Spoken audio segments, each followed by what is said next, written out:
سورہ بقرہ پہلا پارہ دوسرا رقم شروع ہو رہا ہے، آیت نمبر 8 سے 13 تک۔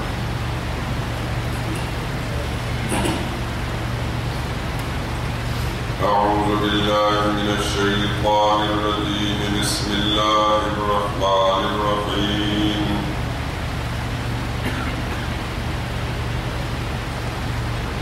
ومن الناس من يقول آمنا بالله وباليوم الآخر وما هم بمؤمنين يخادعون الله والذين آمنوا وما يخدعون إلا أنفسهم وما يشعرون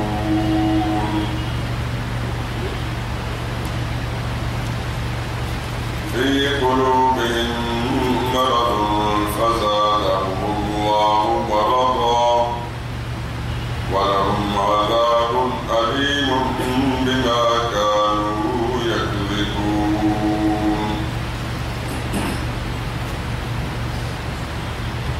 وإذا قيل لهم لا تفسدوا في الأرض قالوا إنما نحن مصلحون ألا إنهم هم المفسدون ولكن لا يشعرون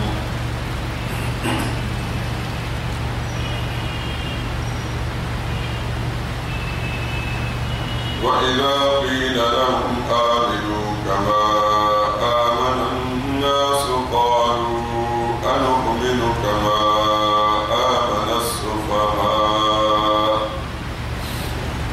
ألا إنهم هم السفهاء ولكن لا يعلمون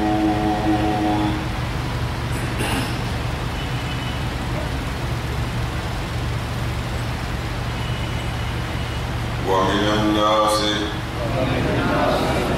اور کچھ لوگ ایسے بھی ہیں من يقول آمنا بالله جو کہتے ہیں ہم ایمان لائے اللہ پر وبالیوم الآخر اور قیامت کے دن پر وما هم بمؤمنین اور حالانکہ وہ ایمان والے نہیں یخادعون اللہ دغا بازی کرتے ہیں اللہ سے والذین آمنوا اور ایمان والوں سے وما یخدعون اور کسی کو دھوکہ نہیں دے سکتے الا انفسہم مگر اپنے آپ کو وما یشعرون اور وہ احساس نہیں رکھتے فی قلوبہم مرض ان کے دلوں میں بیماری ہے فزادہم اللہ مرضا پھر اللہ نے ان کی بیماری بڑھا دی وَلَهُمْ عَذَابٌ أَلِيمٌ اور ان کے لیے دردناک سزا ہے بِمَا كَانُوا يَكْذِبُونَ اس بات پر کہ وہ جھوٹ کہتے تھے وَإِذَا قِيلَ لَهُمْ اور جب ان سے کہا جاتا ہے لا تفسدوا فی الارض فساد نہ ڈالو ملک میں قالوا تو وہ کہتے ہیں انما نحن مصلحون ہم تو اصلاح کرنے والے ہیں الا المفسدون سن لو وہی فساد کرنے والے ولكن لا يشعرون لیکن وہ احساس نہیں رکھتے وَإِذَا قِيلَ لَهُمْ آمِنُوا اور جب انہیں کہا جاتا ایمان لاؤ كَمَا آمَنَ النَّاسُ جس طرح ایمان لائے یہ لوگ قَالُوا أَنُؤْمِنُ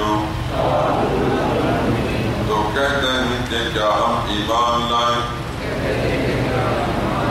كما آمن السفهاء جس طرح ایک بے وقوف ایمان لائے ألا إنهم هم السفهاء سن لو وہی بے وقوف ہیں ولكن لا يعلمون لیکن وہ جانتے نہیں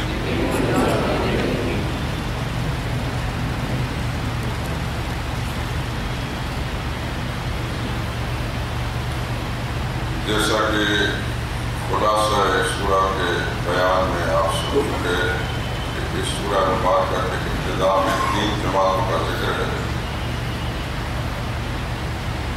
پکے ایمان والے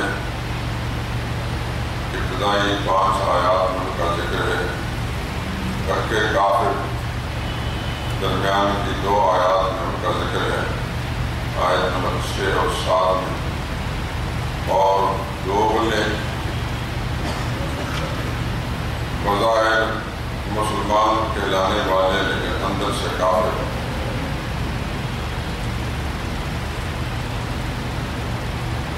13 آیات کریمہ میں ان کا ذکر ہے ابتدائی 2 رکوع یا 20 آیات کریمہ میں ان 3 جماعتوں کا ذکر ہے یہ آیات جس وقت میں نے تلاوت کی ہے اس تیسری جماعت سے متعلق ہے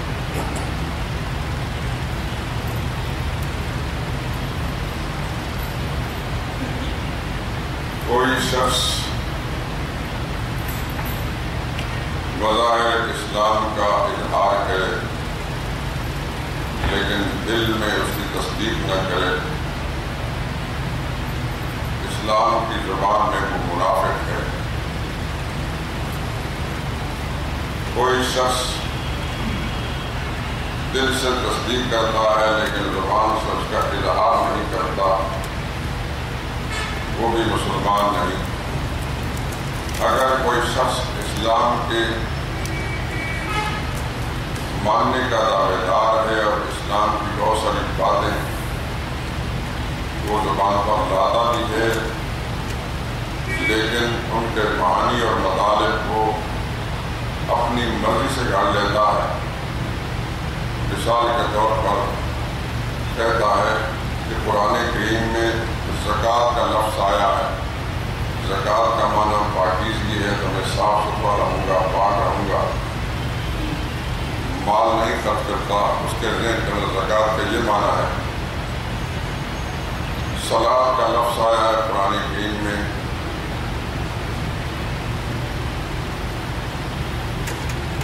صلاۃ کئی معنوں میں آتا ہے دعا کے معنی میں بھی آتا ہے ارکان مخصوصہ جسے ہم نماز کہتے ہیں اس کے معنی میں بھی آتا ہے اور تحریک الصلوین یعنی کوئی آدمی حرکت کرتا ہے ڈانس کی شکل کے اندر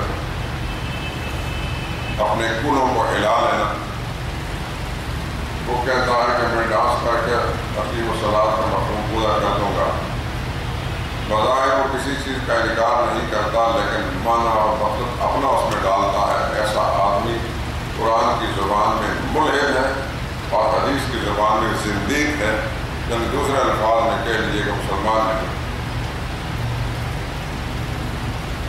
مکی زندگی میں سرور کائنات صلی اللہ علیہ وسلم نے جتنا عرصہ گزارا وہاں یا تو پکے مومن تھے مخلصین یا پکے کافر تھے مشرکین یہ دوگلے لوگ نہیں پیدا ہوئے تھے جب رسول اللہ صلی اللہ علیہ وسلم مدینہ طیبہ تشریف لے گئے اور مدینہ طیبہ میں اسلام جڑ پکڑنے لگا اور پھیلنے لگا، تو مدینہ ہی میں ایک شخص قبیلہ خزرج سے تعلق رکھنے والا، بڑا ہوشیار، بڑا چالاک، چلتا پرزا، اپنے قبیلے کے اندر تو وہ لیڈر تھا ہی، مقابل قبیلے جو اوس وغیرہ ہیں ان کے نزدیک مانا ہوا آدمی تھا، اور تقریباً مدینہ طیبہ میں بسنے والے لوگوں نے ایک پروگرام بنا لیا تھا کہ ہمارے اس علاقے میں اس سے زیادہ ہوشیار، سمجھدار، چرب لسان، زور بیانی کرنے والا، معاملات فہم کوئی اور شخص نہیں ہے، کیوں نہ اس کو ہم اپنا بادشاہ بنا لیں۔ اس کے لیے انہوں نے بادشاہ بنانے کی بھی پوری تیاری کر لی تھی۔ بعض لوگوں نے لکھا ہے کہ اس کے لیے باقاعدہ بادشاہ کا تاج بھی تیار کر دیا تھا، اور ابھی پروگرام کا اعلان باقی تھا کہ سرور کائنات صلی اللہ علیہ وسلم وہاں تشریف لے گئے، اور جب حضور اکرم صلی اللہ علیہ وسلم وہاں تشریف لے گئے اور مسلمانوں کی توجہ، وہاں کے باشندوں کی توجہ حضور کی طرف ہوئی، اسلام کی رغبت، اس کی محبت پھیلنے لگی، تو آہستہ آہستہ وہ لوگ جو اس کو لیڈر بنانے اور بادشاہ بنانے کا خواب دیکھ رہے تھے، ان کے وہ سارے اعلان چھٹی ملنے لگے۔ اس آدمی کو بہت تکلیف ہوئی، کیونکہ اس کا بنا بنایا کھیل بگڑ گیا۔ ادھر ایک طرف یہ معاملہ تھا، دوسری طرف مدینہ کے مضافات اور ماحول کے اندر یہودی آباد تھے، اور انہیں اپنی سیادت اور قیادت اور اپنی چودراہٹ اور نمبرداری جو ہے پہلے سے ان کا ذہن بنا ہوا تھا، اور جاہل لوگ ہمیشہ ان کی پڑھائی کو تسلیم کرتے تھے، کیونکہ زیادہ مجھے پڑھے لکھے لوگ تھے، سابقہ کتابوں کے عالم تھے، ان میں مولوی، پیر، گدی نشین وہ سارے تھے، باقی قبیلوں والے جاہل تھے۔ حضور صلی اللہ علیہ وسلم کی بعثت وہاں تشریف لے جانا جو ہے ان دونوں ہی کے لیے ذرا تکلیف کا سبب بن گیا۔ تو اس شخص کا نام جس کا میں نے ذکر کیا ہے، قبیلہ خزرج سے تعلق رکھتا تھا۔ مدینہ طیبہ میں دو بڑے مشہور قبیلے تھے، اوس اور خزرج، جو بعد میں اللہ تعالیٰ نے ان کو ایمان توفیق سے پار کیا، بجز بدنصیبوں کے جو مرافقت ہے۔ تو یہ آدمی جس کا نام جو لیڈر تھا اور اس کو بادشاہ بنانے کا پروگرام تھا، اس کا نام عبداللہ تھا، عبداللہ بن ابی بن سلول۔ ابی اس کے باپ کا نام تھا، سلول اس کی ماں کا نام تھا۔ آپ نے کتاب میں کہیں ابن سلول کا لفظ پڑھا گا، ابن ابی کا لفظ پڑھا گا، کہیں عبداللہ بن ابی کا۔ میرے تھوڑا سا بتا دوں، بہت سارے لوگوں کو یہ نہیں پتا کہ سلول کون ہے، سلول اس کی ماں کا نام۔ تو جب مدینہ طیبہ کے اندر اسلام پھیلنے لگا، لوگوں کو مسلمانوں کا، لوگوں کو رجحان اسلام پر ہوا، تو یہ شاطر آدمی تھا، اس نے دیکھا کہ اگر میں صاف انکار کرتا ہوں تو پھر کٹ کر رہ جاؤں گا، کیوں نہ ایسا کیا جائے کہ ظاہر اسلام کا اعلان کر لوں، اظہار کر لوں، تو مسلمانوں کے سفر میں گھسا رہا ہوں، لیکن اندر رہ کر میں اپنا مقصد پورا کرتا ہوں، اور اسلام کو کمزور کرنے اور مسلمانوں کا پیغام اسلام کے خلاف سازشیں کرتے۔ آپ جانتے ہیں کہ جتنے بھی اجیال، مکار، شاطر لوگ ہوتے ہیں ان کا یہی وتیرہ ہوتا ہے، وہ بھی چڑھتے ہوئے پارٹی کا نشان ہو جاتے ہیں۔ مزید اپنے ملک کے حالات کو آپ دیکھیں، جب بھی کوئی پارٹی مقبول ہوتی ہے، لوگ اور جہاں اس کی طرف ہوتا ہے، تو منافق طبقہ جتنے بھی موقع پاس لوگ اس پارٹی کے ساتھ شامل ہو جاتے ہیں۔ جس زمانے کی پارٹی میں ہوتے ہیں جب اس کو روز دیکھتے ہیں اس میں شامل ہو جاتے ہیں، جب ڈیگیوں میں دیکھتے ہیں اس میں شامل ہو جاتے ہیں۔ اصل یہ مفاد پرست ٹولہ ہوتا ہے، یہ کسی کا مخلص نہیں ہوتا، ان کو اپنے مفاد سے غلط ہو۔ تو یہ ایک طبقہ ہر زمانے میں رہا ہے دوگلے لوگوں کا۔ ایسے کسی لیے اللہ نے قرآن کریم میں اس میں نصاب ان کے بارے میں لا الہ ہؤلاء ولا الہ ہؤلاء، نہ یہ اس طرف کے ہوتے ہیں نہ اس طرف کے ہوتے ہیں، یعنی یہ چڑھتے سورج کے چلیے دیکھا کہ یہاں سے کس طرح رجحان لوگوں کا ان کے ساتھ ان کے ہم یہاں ملانا شروع کر دی. جب دیکھا کہ زبان آ رہا ہے دوسروں کے ہم یہاں ملانا شروع کر دی. ان یہودیوں نے جب دیکھا کہ محمد مصطفیٰ صلی اللہ علیہ وسلم تشریف لے آئے ہیں، اب اس طرح کے سامنے ہمارے یہ اس آفتاب کے سامنے ہمارے ٹمٹماتے چراغ تو نہیں جل سکتے. وہ بڑے ہوشیار لوگ تھے، انہوں نے اپنی کتابوں کے اندر پڑھا تھا کہ آخری پیغمبر نے مبعوث ہونا ہے، لیکن انہیں یہ خیال تھا کہ شاید ہم میں سے ہوں گے، بنی اسرائیل میں سے ہوں گے. یہ آپ کے علم میں ہوگا کہ تمام انبیاء اکرام علیہ السلام ابراہیم علیہ السلام کے بعد سارے بنی اسرائیل اسرائیل حضرت یعقوب علیہ السلام کا نام ہے. یعقوب علیہ السلام کے اولاد میں جتنے پیغمبر گزرے سب بنی اسرائیل. اسرائیل نام ہے حضرت یعقوب علیہ السلام کا، یہ یاد رکھنا. اور اسرائیل کا معنی، جبرائیل کا معنی، میکائیل کا معنی، یہ سب اس کا معنی عبداللہ، اللہ کا بندہ. اسرائیل سریانی زبان کے اندر عبداللہ، اللہ کا بندہ. جیسا کہ چوتھے پارے میں آئے گا کل طعام کان حلا لبنی اسرائیل الا ما حرم اسرائیل علی نفسہ. وہاں اسرائیل کا لفظ حضرت یعقوب علیہ السلام کے لیے استعمال ہوا ہے. اب ذرا دھیان رکھنا اس کے لیے کہ کوئی شخص ہمارا جاہل طبقہ جو اسکول کے اندر جتنے آپ کو اور سے معلوم ہوتے ہیں نعرہ بازی کرنے والے، تو اسرائیل پہ لعنت بے شمار یہ بکواس کرتے رہتے ہیں. یہودیوں پہ لعنت کہہ دیں تو کوئی حل کی بات نہیں، لیکن اسرائیل کا لفظ استعمال کرتے ہیں، یہ بہت بڑی خباثت ہے، ضلالت ہے، کمینگی ہے. ان جاہلوں کو یہ پتہ نہیں ہوتا کہ منہ سے ہمیں کیا لفظ نکال رہے ہیں. اس بات کا خیال رکھنا اور اپنے آنکھوں کے اندر اس کی اصلاح کریں. اسرائیل اللہ کے پیغمبر کا نام ہے اور قرآن میں آیا ہے کل طعام کان حلا لبنی اسرائیل، سب کھانے بنی اسرائیل کے لیے حلال ہے، الا ما حرم اسرائیل، سوا اس چیز کے جو حضرت یعقوب علیہ السلام نے حرام کیا. تو یعقوب علیہ السلام کا نام یعقوب نے نہیں مجھے اسرائیل کا لفظ استعمال کیا. اور دیکھ بھی لیں تاکہ آپ کو کسی قسم کا مغالطہ نہ رہے.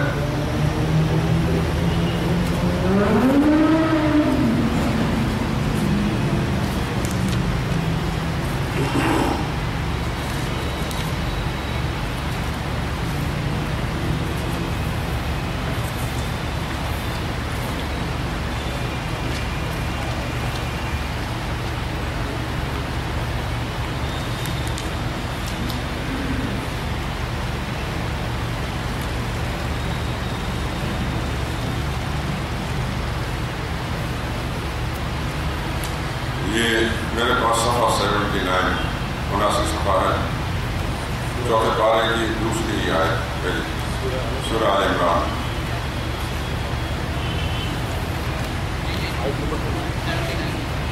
آیت نمبر 92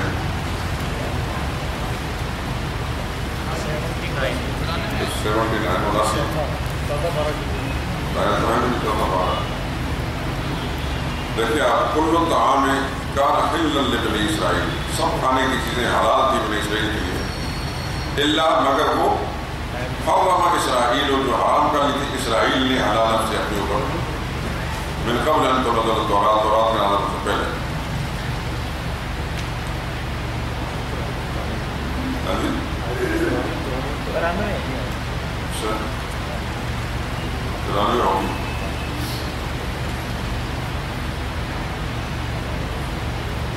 یہاں دیکھ لیں اسرائیل کا لفظ حضرت یعقوب علیہ السلام کو استعمال ہے.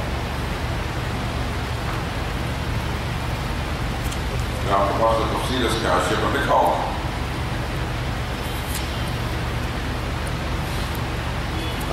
یعقوب علیہ السلام نے ایک نظر مانی تھی، منت مانی تھی، اونٹ کا گوشت اپنے پر حرام کر دیا، لیکن یہ تورات نازل ہونے سے پہلے کی بات. یہ مضمون ہے مسئلہ رسالت پر ایک شبہ. رسول اللہ صلی اللہ علیہ وسلم پر اعتراض کیا تھا اللہ نے کہ یہ کیسا پیغمبر ہے کہ اونٹ کا گوشت حلال سمجھتا، حالانکہ ابراہیم علیہ السلام کے مطلب یہ حرام تھا. اس کا قرآن نے جواب دیا کہ یہ سب حلال تھے بنی اسرائیل کو، سوائے اس کے یعقوب علیہ السلام نے اپنے خاص منت کے طور پر اس کو حرام کیا تھا. واسطے یہ کہنا کہ سابقہ بنی اسرائیل شریعت کے اندر منہ کا گوشت حرام تھا بالکل غلط ہے. اللہ نے پھر بالکل فاتو بالتورات انہیں کہا تورات لاؤ تو صحیح, اس کے اندر حرام ہے کہ حلال ہے, ان کو تم صادقین تم اگر سچے ہو تو لا کر پیش کرو. یہاں اسرائیل کے نام حضرت یعقوب علیہ السلام کے استعمال, بنی اسرائیل کا نام ہے یعقوب علیہ السلام کی اولاد. یعقوب علیہ السلام کی اولاد میں ایک یہودا تھا, اس میں آگے جتنے بھی لوگ پہلے سب یہودی کہلائے. 12 بیٹے تھے یعقوب علیہ السلام کے. سیدنا یوسف علیہ السلام کو اللہ کے پیغمبر تھے, باقی پیغمبر تو نہیں تھے لیکن بہار نبی کی اولاد تھے. ہم سے اللہ تعالیٰ نے بے شمار پہ پیغمبر بھیجے, سارے نبی اس بنی اسرائیل تھے. عیسیٰ علیہ السلام تک خاتم انبیاء بنی اسرائیل عیسیٰ علیہ السلام. درمیان میں 400-500 سال کا وقفہ گزرا, پھر محمد مصطفیٰ آخری پیغمبر اللہ پاک نے بھیجے, اور یہ بنی اسماعیل میں سے تھے. بنی اسرائیل نہیں, بنی اسماعیل میں سے. یعقوب علیہ السلام کے والد گرامی سیدنا اسحاق علیہ السلام. اسحاق علیہ السلام کے بڑے بھائی تھے حضرت اسماعیل علیہ السلام. یہ دونوں صاحبزادہ تھے حضرت ابراہیم علیہ السلام کے.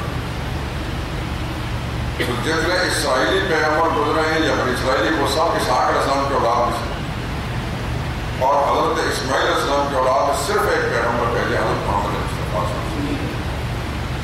تو یہودی مدینہ کے جو رہنے والے تھے ان کا خیال یہ تھا کہ آخری پیغمبر نے آنا ہے, اس کے لیے وہ بڑی تیاریاں بھی کرتے تھے کہ ان کا ساتھ دیں گے, یہ کریں گے, وہ کریں گے. آپس میں ایک دوسرے کو بتایا بھی کرتے تھے قریب آخری نبی نے مبعوث ہونا ہے. لیکن انہیں خیال تھا کہ یہ ہم میں سے آئیں گے. اللہ کے فیصلے کچھ اور تھے. جب رسول اللہ صلی اللہ علیہ وسلم کی بعثت ہوگی اور آپ آئے, ہم کو جب دیکھا انہیں کہ یہ تو بنی اسرائیل نہیں, یہ بنی اسماعیل میں سے ہیں, چنانچہ مخالف ہو گئے. ان کی مخالفت کا سبب یہ تھا, دوسری ان کی نمبرداری چودراہٹ بھی خراب ہو گئی. پہلے ان کے ہٹو بچو تھی. اس زمانے میں آپ دیکھیں جتنے بھی یہ بڑی بڑی گلیاں ہیں جال سازی والی, جاہل قوم کے نذرانے چکانے لے کر, مال لے کر, بڑے بڑے محلات بنائے ہیں, ٹرانسپورٹیں چل رہی ہیں, سب کچھ یہ گلیاں جب جھوٹ پر مبنی نظام ہے. ان کو بہت بڑی تکلیف ہوتی ہے جب اللہ کے توحید کا مسئلہ کہیں پھیلتا ہے تو لوگ ان کے چغل سے نکلتے ہیں. جب لوگوں کو روشنی ملتی ہے تو پھر وہ سارے کا سارے ان سے الگ ہوتے ہیں. خود میں یہاں مجھے 40 سال ہو رہے ہیں, میں نے دیکھا بے شمار لوگ جو پانی گدے کے ساتھ واپس اللہ نے توحید کے نور سے مرور کیا, نکل آیا. آپ خدا جو حضرات یہاں کے پرانے نمازی ہیں خود دیکھیں کہ آپ کی اپنی کیفیات کیا ہیں. ایسے ہزاروں لوگ اللہ تعالیٰ نے اپنے رحمت کے ساتھ ان کو سیدھا راستہ دکھا دیا, اور پرانی دین کی روشنی ملی اور توحید سنت کا چمک ملی, اور شرک و بدعت سے اللہ تعالیٰ نے ان کو بچا لیا. آگے سورہ آل عمران جب آئے گی انشاءاللہ نظیر, وہاں آپ کو یہ چیز ملے گی کہ عیسائیوں کے ایک وقت رسول اللہ صلی اللہ علیہ وسلم مناظرہ کرنے آیا, مناظرہ کرنے کے لیے, اور ان لوگوں کے لاٹ پادری جو بڑا تھا وہ اپنے کمان کے اندر لے کر آ رہا تھا, اور راستہ میں آتے ہوئے اس لاٹ پادری کا ایک بھائی جو سفر میں کافر میں شامل تھا, وہ اونٹ پر سوار تھا یا گھوڑے پر تھا. اس کے اس جانور کو جب ٹھوکر لگی تو اگلے پاؤں اس کے زمین میں یوں سمجھے نیچے بیٹھ گئے, جیسا کہ جانور گرتا ہے, قریب تھا کہ وہ نیچے گر جاتا, گرتا گرتا بچا. اس کی زبان سے ایک جملہ حضور صلی اللہ علیہ وسلم کی شان میں گستاخی کا نکلا. آپ کے پاس یہ تفسیر اس کے اندر یہ بات صاحب مضمون لکھا ہوا ہے.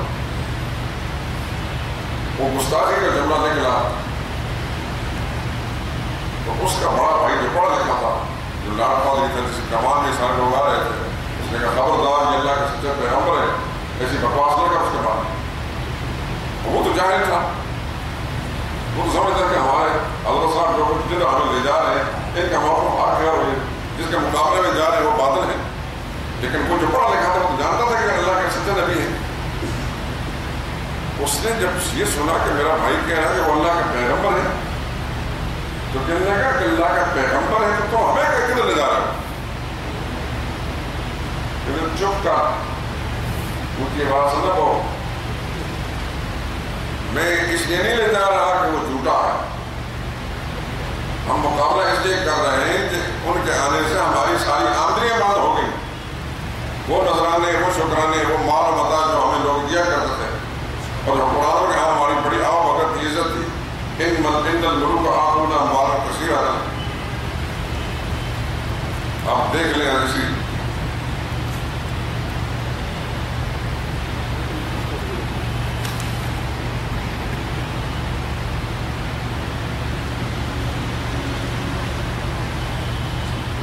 یہ بھی آپ کو دکھاتا ہوں.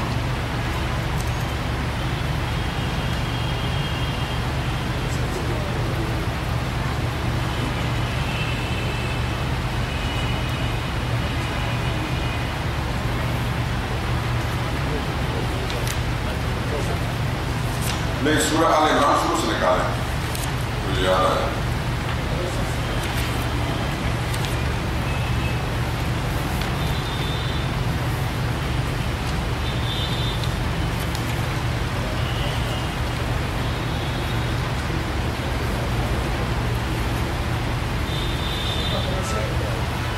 ہاں جی، یہ صفحہ 64 ہے،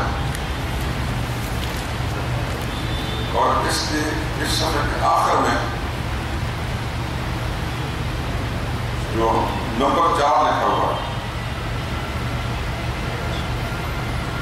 اس میں آخری 2 سطریں جو ہیں ان میں سے دیکھیں. ان آیات میں اصلی خطاب وفد نجران کو تھا، جس سے عیسائی مذہب اور قوم کی سب سے بڑی نمائندہ جماعت کہنا چاہیے.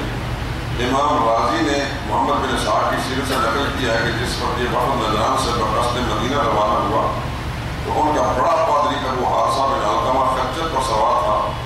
خچر نے ٹھوکر کھائی تو اس کے بھائی قرظ بن علقمہ کی زبان سے نکلا تعیس الابعد. ابد سے مراد محمد صلی اللہ علیہ وسلم تھے علیاذ باللہ. اس کو مراد ہے کہ جو خدا کی رحمت سے دور ہے وہ ہلاک ہو جائے. یہ جملہ شروع ہے. ابو حارثہ نے کہا تعیس قوم کا. قرظ نے مطلب خدا کرے کہ تیری ماں ہلاک ہو جائے، یہ اپنے بھائی کو کہا. قرظ نے حیران ہو کر اس کلمہ کا سبب پوچھا. ابو حارثہ نے کہا واللہ ہم خوب جانتے ہیں کہ یہ محمد صلی اللہ علیہ وسلم وہی نبی منتظر ہیں جن کی بشارت ہماری کتاب میں دی گئی ہے. قرظ نے کہا پھر مانتے کیوں نہیں، ہمیں کدھر لے جا رہے ہیں؟ تو وہ بولا لأنہ، یہ ہے اصل بات جو سنانے لگا، لأنہ ہؤلاء الملوک آتونا اموالا کثیرۃ واکرمونا ولو آمنا بمحمد صلی اللہ علیہ وسلم لاخذوا منا کل هذه الاشیاء. اگر ہم محمد صلی اللہ علیہ وسلم پر ایمان لے آئے تو یہ بادشاہ اور دولت مند لوگ جو بے شمار دولت ہم کو دے رہے ہیں اور اعزاز اکرام کا معاملہ کر رہے ہیں وہ سب واپس کر لیں گے، وہ نہیں دیں گے. ہمارے نذرانے بند ہو جائیں گے، آپ اپنی زبان میں سمجھیں گے شکرانے بند ہو جائیں گے. قرظ نے کہا اس کلمہ کو اپنے دل میں رکھا اور آخر کار یہی کلمہ اس کے اسلام کا سبب بن گیا.